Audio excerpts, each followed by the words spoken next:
우리 신앙생활에 있어서 우리가 반드시 함께 가지고 가야 할 신앙의 요소가 있다면 여러분 뭐가 있을까요? 우리가 누누이 강조하지만 가장 핵심은 뭘까요? 예배가 있어야 되겠죠. 말씀이 있어야 되겠죠. 그리고 기도가 있어야 되겠죠.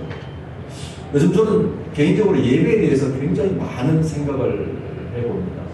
어떻게 하면 하나님이 원하시는 예배를 드릴 수 있을까? 어떻게 하면 내 삶이 진짜 하나님께서 원하시는 거룩한 산제물로서의 예배가 될 수 있을까를 많이 고민해 봅니다. 그런 고민 속에서 한 가지 깨달은 것이 있다면 성령이 계셔야 한다는 것입니다. 무엇을 하든 우리 그리스도인의 삶에 있어서 성령을 빼놓고는 말할 수 있는 것이 없겠다라는 생각을 해봅니다. 성령은 어떤 분이고 누구일까요를 말하고자 한다면 굉장히 장시간 동안 아마 여러분한테 설명을 드려야 될 것입니다. 그런데 오늘은 왜 성령이 있어야 하는 것에 대해서 우리가 한번 말씀을 이렇게 나누어 보기 원합니다. 누가복음 11장에 보면 제자들이 예수님께 기도를 가르쳐 달라고 말합니다. 그러자 예수님께서 제자들에게 기도는 이렇게 하는 거야 라고 가르쳐 주시죠. 그게 뭐죠? 우리가 잘 아는 주기도문입니다. 예수님께서 가르쳐 주신 기도이죠. 사실 주기도문 우리는 습관적으로 외우고 형식적으로 말하기도 하지만 굉장히 중요한 기도이기도 합니다. 예전에 어느 목사님이 그런 얘기 하시더라고요. 중언부언 기도하지 말고 주기도문만 잘해도 기도는 잘한 거다. 그것만 가슴 깊이 기도해도 당신은 기도 잘한 것이라는 말씀을 들은 적이 있습니다. 왜냐하면 예수님께서 우리에게 직접 가르쳐 주신 기도이기 때문에 그렇습니다. 그런데 예수님께서 이렇게 기도를 가르쳐 주시고 나서 비유 하나를 오늘 말씀해 보면 이야기해 주십니다. 그 비유의 핵심이 뭘까요? 자신을 찾아온 것을 위해 간절함으로 구하는 친구의 요구를 들어주지 아니할 사람이 없다라는 거예요. 예를 들면 여러분의 친한 친구가 여러분에게 와서 문을 두들깁니다. 여러분 집에 문을 두들기면서 친구여 우리 집에 귀한 손님이 왔는데 우리 집에 쌀이 없다네. 밥을 해줄 수 있게 쌀을 좀 줄 수 없겠나? 라고 여러분의 집에 문을 두들깁니다. 그러면 우리들 대부분의 경우에는 문을 열고 쌀을 나누어 줄 겁니다. 근데 만약에 우리에게 주고 싶은 마음이 생기지 않습니다. 근데 이 사람이 계속해서 문을 두들긴다면 여러분 어떻게 하시겠습니까? 귀찮아서라도 줄 수밖에 없을 것입니다. 이와 같은 비유를 예수님께서 말씀하시면서 9절에서 10절의 말씀에서 이렇게 말씀합니다. 다 함께 읽습니다. 시작. 내가 또 너희에게 이르노니 구하라 그러면 너희에게 주실 것이요 찾으라 그러면 찾아낼 것이요 문을 두드리라 그러면 너희에게 열릴 것이니 구하는 이마다 받을 것이요 찾는 이는 찾아낼 것이요 두드리는 이에게는 열릴 것입니다. 우리들 대부분은 이 말씀을 참 좋아합니다. 또 이 말씀을 기도와 많이 연결시키죠. 기도할 때는 이렇게 기도해야 돼. 간절함으로 찾고 구하고 두드림으로 기도해야 돼 라고 우리에게 성경은 말씀하는 것으로 해석할 경우가 참 많습니다. 또 기도와 연결시켜서 이 말씀을 전하는 경우도 상당히 많습니다. 근데 정작 이 말씀의 핵심은 뭘까요? 13절에서 이렇게 말씀합니다. 13절 다 함께 읽습니다. 시작. 너희가 악할지라도 좋은 것을 자식에게 줄 줄 알거든 하물며 너희 하늘 아버지께서 구하는 자에게 성령을 주시지 않겠느냐 하십니다. 찾고 구하고 두드려야 될 것이 13절에서 결국 궁극적으로 성령이라고 말씀하고 계시는 것이죠. 새한글 성경은 이 13절의 말씀을 좀 더 와닿게 이렇게 번역합니다. 그러므로 그대들이야말로 악하다 할지라도 제 자녀에게는 좋은 선물을 줄 아는데 아버지 곧 하늘로부터 주시는 분은 얼마나 더 거하시겠어요. 달라고 하는 사람들에게 성령님을 주실 것입니다. 무슨 말씀일까요? 우리가 찾고 구하고 두드려야 할 것이 성령님이고 우리가 찾고 구해야 한다라고 말씀합니다. 우리는 성령님은 그냥 우리에게 임하는 것으로 이해하고 있습니다. 근데 성경은 이상하게 우리에게 찾고 구하고 두드려야 된다라고 말씀합니다. 이 말씀의 의미는 뭘까요? 우리에게는 하나님의 자녀들에게는 아버지 하나님께 구하고 찾고 두드릴 당연한 자격이 있다는 것을 먼저 전제하고 있는 것이죠. 만약에 여러분을 전혀 알지 못하는 사람이 여러분을 전혀 안면 일식도 없는 사람이 여러분의 문을 두들기고 찾고 구하고 두드리면 여러분 쉽게 문을 열어줄 수 있습니까? 없습니까? 없습니다. 자격이 있는 자만이 여러분의 집에 문을 두드릴 수 있듯이 하나님께 찾고 구하고 두드릴 수 있는 것도 아무나 할 수 없다는 것이죠. 우리에게 이미 그 자격이 주어져 있다라고 성경은 말씀하고 있습니다. 그래서 우리는 하나님께 아버지 필요합니다. 주세요라고 당당하게 요구할 수 있는 권리가 있습니다. 권리가 있습니다. 하나님 주세요. 하나님 필요합니다. 아버지 주신다고 했잖아요. 말할 수 있다는 것이죠. 그래서 마가복음 11장 23절은 이렇게 말씀합니다. 그러므로 내가 너희에게 말하노니 무엇이든지 기도하고 구하는 것은 받은 줄로 믿으라. 그리하면 너희에게 그대로 되리라. 그대로 되리라. 이 말씀을 믿고 우리는 기도할 수 있습니다. 이 말씀을 믿고 우리는 하나님께 요구할 수 있습니다. 그런데 우리가 간구하지 말아야 할 것이 있습니다. 내가 원하는 모든 것을 다 들어주시는 분이 하나님이 아니라는 사실입니다. 만약 여러분의 가까운 사람이, 여러분의 배우자가 여러분에게 뭔가를 요구합니다. 나 뭐가 필요한데 좀 사주세요. 예를 들어서 나 수류탄이 필요하고 총이 필요한데 사주세요 하면 여러분 사주시겠어요? 안 사주시겠어요? 당연히 안 사주죠. 그런 좋지 않은 물건을 사줄 부모가 누가 있겠습니까? 몸에 좋지 않은 약을 사주는 부모가 어디 있겠으며, 배우자가 어디 있겠으며, 가족이 어디 있겠으며, 나를 아끼는 사람이 누가 그런 것을 사주겠습니까? 절대 사주지 않죠. 하나님도 마찬가지라는. 우리는 이해하지 못하지만 우리 인생의 큰 그림을 보시는 하나님은 우리는 필요하다고 느끼지만 하나님 보실 때 필요하지 않는 것은 안 주시는 분이 우리 하나님이시죠. 그게 우리 하나님이세요. 그래서 하나님 보시기에 아닌 것은 주시지 않고 하나님 보시기에 좋은 것으로 응답해 주시기를 원하시는 분이 우리 하나님이십니다. 사도 바울은 이 하나님의 신비를 깨달았을 때 뭐라고 말했습니까? 주시는 것으로 자족한다라고 했어요. 주시는 것. 그런데 13절의 말씀에서 우리가 앞에서 읽어보았듯이 우리가 궁극적으로 하나님께 구하고 찾고 받아야 할 것이 무엇이라고 말씀하셨습니까? 성령이라고 말씀하셨습니다. 지난 한 주 동안 여러분은 성령님을 몇 번 찾으셨습니까? 성령님을 몇 번 구하셨습니까? 성령님과 동행하기 위해서 여러분의 마음의 문을 몇 번 열어놓으셨습니까? 혹시 지난 한 주 동안 성령님을 단 한 번도 구하지 않았다면, 찾지 않았다면, 성령님과 동행하는 삶에 대한 사모함이 없었다면 우리는 우리의 신앙을 되돌아볼 수 있어야 합니다. 사실 오늘 이 말씀에서, 본문 말씀에서 11절과 12절과 13절의 상반절을 빼놓고 말씀을 읽으면 이렇게 읽어집니다. 내가 또 너희에게 이르노니 구하라. 그러면 너희에게 주실 것이요. 찾아라. 그러면 찾아낼 것이요. 문을 두드리라. 그러면 너희에게 열릴 것이니 구하는 이마다 받을 것이요. 찾는 이는 찾아낼 것이요. 두드리는 이에게는 열릴 것이니라. 너희 하늘 아버지께서 구하는 자에게 성령을 주시지 않겠느냐. 바로 여기를 해보면 성령님을 찾고 구하는 것이 우리에게 얼마나 중요한지를 알 수 있습니다.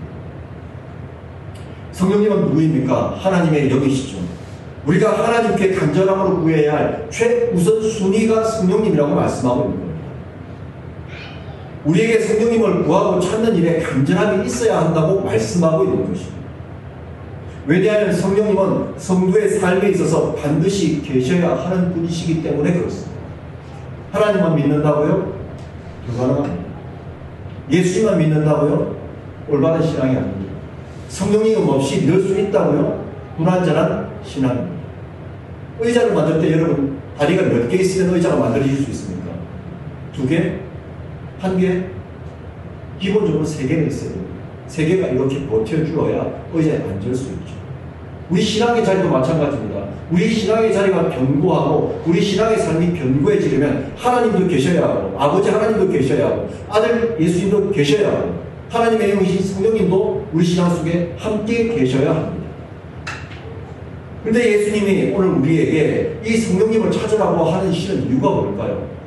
예수님 당시의 유대인들과 바리새인들과 예수님 당시의 서기관들과 하나님을 믿는다고 하는 사람들이 성령님을 인하지 않았기 때문에 성령님과 동행하지 않았기 때문에 제자들에게 이제 하나님을 알았다면 나를 알았다면 너희에게 성령님도 계셔야 돼라고 강조하고 계시는 것이죠.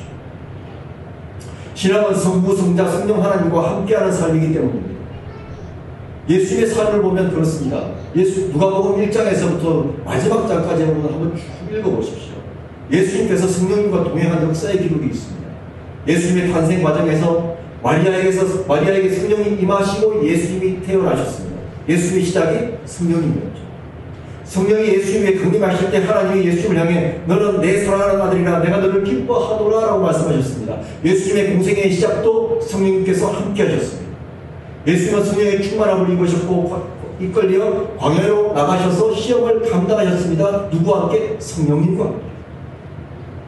그리고 예수님은 성령의 능력에 사로잡혀 갈릴리로 돌아오셔서 어떻게 하셨습니까? 치유하시고 가르치시고 회복시키시고 하나님의 사역을 감당하셨습니다. 누구와 함께? 성령님과 함께. 성령님의 인도하심을 따라서. 또 예수님은 부활하시고 제자들과 40일 함께 하시다가 승천하시기 전에 사도행전 1장 4절 5절에서 뭐라고 말씀하셨습니까?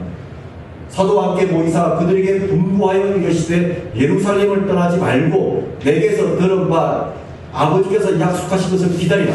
요한은 물로 세례를 베풀었으나 너희는 몇 날이 못되어 성령으로 세례를 받으리라. 예수님께서 뭐라고 말씀하셨습니까? 너희도 성령을 받아야 한다라고 말씀하셨다. 성령으로 세례를 받아야 한다고 말씀하셨습니다. 그리고 8절에서 말씀합니다. 오직 성령이 너희에게 임하시면 너희가 권능을 받고 예루살렘과 온 유대와 사마리아와 땅끝까지 이르러 내 증인이 되리라. 무슨 말씀일까요? 성도의 삶 속에서 성령님이 없이는 아무것도 할 수 없다는 말씀입니다. 오늘 여러분 예배 자리에 나왔습니다. 여러분 의지로 나오셨습니까? 우리 의지로 나온 건 맞습니다. 근데 그 의지를 갖게끔 해주신 분이 누구일까요? 성령님이죠. 성령님이죠. 성령님이 우리를 보이지 않게 이끌어 주셨기 때문에 여기서 우리가 지금 예배를 드리고 있는 것입니다. 그만큼 성령께서 우리 삶 속에서 보이지 않게 하시는 일은 어마어마합니다. 복음서를 통해 알 수 있는 예수님의 삶의 여정 속에서도 우리는 반드시 있었던 세 가지를 알 수 있습니다. 하나님의 말씀, 기도, 그리고 성령의 충만. 또 여러분에게 묻습니다. 지난 한 주 동안 여러분 삶 속에 하나님의 말씀이 있으셨습니까? 하나님의 말씀과 함께 동행하는 삶을 사셨습니까? 지난 일주일 동안 여러분 삶의 자리에 하나님을 향한 기도가 있으셨습니까? 정말 잘하셨습니다. 있으셨다면. 그리고 마지막으로 여러분의 한 주간의 삶 속에 성령의 충만하심과 인도하심이 있으셨습니까? 만약에 있었다면 하나님이 원하시는 온전한 신앙의 삶을 여러분은 사시는 것입니다. 그러므로 성령님과 함께하며 성령의 인도하심을 따라 사는 것은 성도의 선택이 아니라 성도의 필수입니다. 그러므로 예수님이 성령의 충만하심 속에서 성령의 인도하심을 따라 사람들을 가르치시고 치유하시고 제자들과 함께 하셨던 일상을 살아내셨던 것처럼 우리 역시 성령의 충만하심 속에 성령의 인도하심을 따라 살아야 하는 당연한 것입니다. 성령님은 오순절 성령 강림 사건을 통해서 우리에게 오셨습니다. 여러분 오순절이 왜 오순절일까요? 자, 오늘의 퀴즈. 오순절이 왜 오순절일까요? 예수님이 부활하시고 50일째가 되는 날이 오순절. 이 오순절날 마가의 다락방에서 성령이 임하셨습니다. 자, 성령이 임하시자마자 나타난 현상이 뭐였습니까? 보통 우리가 이 사도행전에서 이 장면을 보고 우리가 신비주의 또는 은사주의 또는 순복음계열에서 뭐라고 합니까? 방명이 아니고 방언받아야 한다는 방언받아야 한다. 근데 여러분 방언을 받는 것이 핵심일까요? 뭐가 핵심일까요? 이 말씀에서. 이 말씀에서의 핵심은 성령이 강림하시고 성령의 충만함이 왔을 때 그들이 성령의 인도하신 대로 말하고 행동했다. 방언이 중요한 게 아니라 성령의 인도하신 대로 말하고 행동했다는 것이 이 사도행전 2장 사건의 핵심입니다. 다시 말해서 성령의 인도하심, 성령의 충만하심을 우리에게 강조하는 본문이라고 할 수 있는 것이죠. 그래서 성령의 충만함을 받음으로 말미암아 내가 하고 싶은 말이 아니라 내가 하고 싶은 행동이 아니라 하나님이 원하시는 행동과 말을 하게 되었다는 것이 성령 강림 사건의 핵심이라는 것입니다. 그러므로 신앙생활에 있어서 성령 강림이 중요한 이유가 뭡니까? 무엇일까요? 나를 부인하고 하나님이 원하시는 삶을 살게 된다는 것입니다. 예수님께서 우리에게 하신 말씀이 있죠. 누가복음 9장 23절에서 이렇게 말씀했습니다. 또 우리에게 이르시되 아무든지 나를 따라오려거든 자기를 부인하고 날마다 제 십자가를 지고 나를 따를 것이니라. 자기를 부인하고 어떻게 우리 자신을 부인할 수 있을까요? 여러분의 의지로? 여러분이 어떤 수생활을 통해서? 여러분이 아니면 어떤 극한 훈련을 통해서? 불가능합니다. 자기 부인은 성령의 충만함이 이루어지지 않는 한 자기 부인을 이룰 수가 없습니다. 성령께서 내 빈자리에 들어오셔가지고 나를 충만케 하셔야 자기 부인이 이루어지는 것이죠. 그래서 성령의 충만함을 받는다는 의미는 반대로 뒤집어 보면 나를 비운다는 것입니다.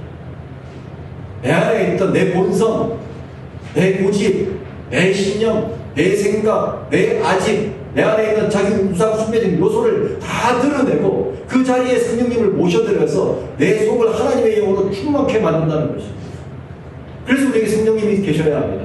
왜요? 자기를 부인하지 않고는 예수 그리스도의 십자가를 지고 따를 사람이 없기 때문에 그렇습니다. 없기 때문에 그렇습니다. 가정생활에서도 마찬가지죠. 가정생활에서. 일상생활에서도 마찬가지입니다. 자기를 비워내는 것이 얼마나 중요한지 모릅니다. 얼마나 중요한지 모릅니다.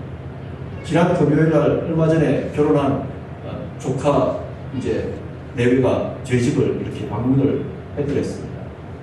신혼부부니까 얼마나 좋겠어요. 신혼부부니까. 그냥 두 사람이 쭉 떨어집니다. 얼굴 보니까 서로 좋아가지고 서로 얼굴 보고 좋아서 어쩔 줄을 몰라요. 둘이 한이 앉아있는데 그 어른들 앞에서 앉아있는데도 계속 서로 장난치고 앉아있는 거예요. 그 모습을 보니까 너무 보기가 좋더라고요. 그러면서 이제 그 농담 삼아 그랬습니다. 앞으로 많이 싸우게 될 거라고 둘이. 많이 싸우게 될 거라고. 절대 안 싸울 것처럼 이야기하더라고요. 근데 그렇게 얘기했습니다. 싸워야 된다. 왜요? 싸워야 서로가 다듬어져가고 자기 부인을 통해서 새로운 가정의 모습이 만들어진다고 이야기해 줬어요. 그래서 잘 싸우라고 얘기했죠. 잘못 싸우면 큰일 납니다. 부부간에도 잘 싸워야 돼요. 우리 같이 사는 분들하고 소리 하겠습니다. 싸울 때 제대로 잘 싸웁시다. 시작. 제대로 잘 싸우는 방법이 뭘까요? 나를 비우는 겁니다. 나를 비우고 상대를 바라보는 겁니다. 나를 비우고 하나님이 원하시는 모습으로 바라보는 거예요. 나를 비우고 하나님의 영으로 서로를 바라보는 거예요. 우리 일상도 마찬가지입니다, 여러분. 우리 인간적인 성정과 우리 인간적인 주장과 우리 인간적인 신념이 우리의 눈을 얼마나 잘못 보게 만드는지 모릅니다. 얼마나 잘못된 생각을 하게 만드는지 모릅니다. 얼마나 잘못된 선택을 하게 만드는지 모릅니다. 그래서 예수님이 우리에게 성령을 기다리라고 하신 말씀은 이제는 너희 방식으로 생각하지 말고 이제는 네 방식으로 바라보지 말고 이제는 하나님의 관점으로 하나님께서 원하시는 방향으로 바라보고 행동하고 말할 수 있는 사람이 되어보지 않을래라고 말씀하십니다. 이게 신앙생활에 사실은 아주 중요한 핵심입니다. 자기를 부인한다는 것. 근데 자기를 부인한다는 것은 내 힘으로 되지 않습니다. 내 힘으로 내 안에 있는 이런 것들을 피워낼 수 없습니다. 그래서 예수님께서 우리에게 허락하신 분이 성령님. 요한복음에서는 이 성령님을 뭐라고 부릅니까? 보혜사. 우리를 도우시는 하나님의 영. 이 성령님으로 충만해질 때 우리는 욕망과 내 고집과 내 생각과 내 신념과 내 안에 있는 모든 우상 숭배적인 익숙함으로부터 자유할 수 있습니다. 자유할 수 있습니다. 뭘까요? 우리는 우리 안에 있는 익숙해짐으로 사물을 바라보고 우리 안에 있는 익숙해짐으로 내 경험으로 내 바탕으로 무엇인가를 판단하고 무엇인가를 결정할 때가 의외로 굉장히 많습니다. 그게 항상 옳은 것인가? 우리는 질문 던질 수 있어야 합니다. 그것이 항상 하나님께서 원하시는 것인가? 질문 던질 수 있어요. 그럼 누구에게 질문을 던져야 합니까? 누구에게 물어야 합니까? 하나님의 영이신 성령입니다. 성령입니다. 그래서 성령님이 우리에게 있어야 하는 이유인 것이죠. 하나님이 내 안에 깃들어 함께 하실 수 있는 비움의 자리를 만드는 것이 성령님이 하시는 일입니다. 성령님이 하시는 일입니다. 그러므로 우리는 예수님께서 가르쳐 주신 것처럼 끊임없이 하나님을 향해서 성령님으로 우리를 채워달라고 간구하고 매달려야 합니다. 아니 그냥 주시면 되지 왜 간구하고 매달려야 될까요? 왜 간구하고 매달려야 될까요? 왜 그럴까요? 그만큼 우리 안에 우리 고집이 세다는 거예요. 그만큼 성령님으로 채워야 하는데 내 욕심으로 채울 때가 많다는 거예요. 그만큼 우리의 눈과 귀가 세상을 향해 열려 있다는 것입니다. 하나님을 향해 열려 있어야 될 우리 영적인 안테나가 세상을 향해서 오히려 더 크게 열려 있다는 겁니다. 그래서 이미 성령님은 우리 가운데 오셨지만 우리가 그 성령님을 마주하고 있지 않기 때문에 그 성령님을 찾고 구하고 두드려야 한다고 말씀하는 것이죠. 우리 교회가 매일 예배 여러분 만들어서 드린 거 있지 않습니까? 그걸 왜 하겠습니까? 형식으로? 아니요. 삶의 자리에서 한 번이라도 더 성령님을 찾고 구하자는 거예요. 삶의 자리에서 한 번이라도 더 하나님 말씀과 기도를 통해서 성령님과 함께하는 삶을 연습해보자는 거예요. 왜냐하면 성령님과 함께 있는 것이, 함께 사는 것이, 성령님께 묻고 성령님께 답을 구하는 것이 너무나 중요한 신앙의 요소이기 때문에 그렇습니다. 요소이기 때문에 그렇습니다. 여러분, 무당들이 굿할 때, 굿하는 거 보신 적 있나요? 무당들이 굿하는 거. 무당들이 굿할 때 어떻게 합니까? 그 영을 불러들이기 위해서 얼마나 정성을 기울이고 북을 치고 춤을 추고 막 그런 노력을 하지 않습니까? 그 과정이 뭘까요? 그 귀신이 자기 안에 깃들일 수 있는 준비를 하는 것이지만 그 귀신이 들어올 수 있도록 자기를 비워내는 겁니다. 비워내는 겁니다. 한낱 귀신을 받아들임에도 그런 정성과 노력을 기울인다면 하나님의 자녀인 우리는 어때야 되겠습니까? 어때야 될까요? 어떻게 해야 될까요? 말씀에 정성이 있어야 되고 기도에 정성이 있어야 되고 하나님을 구하고 하나님의 성령을 내 삶 속에 모시고자 하는 열심이 있어야 돼요. 간구가 있어야 돼요. 초대가 있어야 되는 것이죠. 내 마음의 문을 열 준비가 되어 있어야 하는 것이죠. 성령의 인도하심을 따른다는 것은 우리 자신을 부인하는 것이고 성령님을 통해 말씀을 깨달아 살아감으로 됩니다. 칼빈이 이런 말을 했습니다. 성경을 통해서 하나님을 올바르게 바라볼 수 있으려면 성경을 안경에 비교했어요. 하나님을 올바르게 이해하기 위해서는 성경이라는 안경을 써야 한다고 말했습니다. 그때 그 안경에 초점을 맞추어주는 분이 성령님이라고 했어요. 여러분, 제 안경 여러분에게 드리면 여러분 초점이 맞을까요? 안 맞을까요? 저희 아내하고 저하고 안경테가 똑같거든요. 끝에만 색깔이 살짝 달라요. 가끔 가다가 서로 바꿔 쓰고 나갈 때가 있어요. 그러면 제가 제 아내를 안경을 쓰면 보이지를 않아요. 그러면 제가 혼자 생각을 하죠. 아유, 옷이 안 빠졌나? 그럼 저희 아내는 제 거 쓰고 나가서 왜 어지럽지라고 이야기를 합니다. 뭔가요? 초점이 안 맞는 거예요. 성령님의 역할은 이 초점을 맞추어 주시는 거예요. 초점. 우리 시력에 초점을 맞추어 주시는 거예요. 그러므로 성경을 읽고 묵상함에 있어서도 성령님과 함께 읽고 묵상해야 하고 기도할 때도 성령님과 함께 기도해야 하고 일상을 살아감에 있어서도 성령님과 함께 있고 행동하고 말할 수 있어야 한다는 것이죠. 그게 신앙생활입니다. 성령의 충만함을 통해 성령의 인도하심을 따라 하나님이 일하시는 우리 인생을 만들어가는 것, 그게 신앙생활입니다. 그래야 하나님이 누구의 하나님 될 수 있습니까? 나의 하나님, 나의 예수님. 여러분, 중요한 것은요, 우리가 시편 말씀해보면 시편의 기자가 뭐라고 그럴까요? 나의 하나님, 나의 여호와라고 말했듯이 나의 하나님, 나의 예수님이 돼야 진짜 신앙생활이에요. 그냥 형식적으로 하나님, 예수님 불러봐야 허공 중에 매알을 친 것밖에 되지 않습니다. 여러분에게 또 한 번 묻습니다. 여러분 신앙생활하면서 하나님이 정말 나의 하나님이시고 정말 나의 주님이신가요? 여러분? 성령을 아는 자만, 성령을 믿는 자만, 성령님과 함께하는 자만이 고백할 수 있는 게 바로 이 고백입니다. 사랑하는 CRP 성도 여러분, 신앙생활, 우리의 전 인생살이에 있어서 너무너무 중요하죠.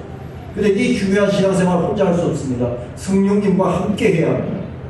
혹 여러분들 가운데 이 성령님, 하나님의 영을 놓치고 계신 분이 계시다면, 혹 성령님을 찾고 구하고 두드리는 신앙을 놓치신 분이 계시다면 괜찮습니다. 오늘부터 다시 시작합니다. 우리 하나님은 자비로우셔서 언제든지 우리가 다시 시작하고자 할 때는 도우시는 분이 우리 하나님이시고 우리 성령님이십니다. 만약 지금 여러분의 신앙이 뜨겁지도 않고 차갑지도 않고 미지근하다면, 또 언젠가부터 여러분의 예배와 말씀 생활 속에 기쁨이 없고 어제가 오늘 같고 오늘이 내일 같다고 여겨지신다면, 감사가 없고 은혜의식이 없고 불평과 불만이 가득하다면 지금이 무슨 때일까요? 하나님께 매달려야 할 때입니다. 다시금 성령님을 찾고 구해야 할 때입니다. 하나님께 성령의 충만함을 당하고 구하고 찾고 두드릴 때가 되었음을 의미합니다. 이미 우리에게 오신 성령님은 멀리 계시거나 숨어 계신 분이 아닙니다. 숨어 계신 분이 아니세요. 우리와 함께 하시는 성령님은 우리가 찾고 구하고 두드릴 때 언제든지 우리와 함께 해주실 준비가 되어 계신 분입니다. 이미 와 계십니다. 잃어버렸거나 놓쳐버린 생명님을 찬양으로, 기도로, 말씀으로 찾고 구하는 열심히 저와 여러분에게 있기를 간절히 축원하고 기도합니다. 우리 자원여러분과 서로 인사하겠습니다. 열심히 찾고 구하고 두드립시다. 시작. 열심히 찾고 구하고 두드립시다. 이 시간 함께 찬송하시겠습니다.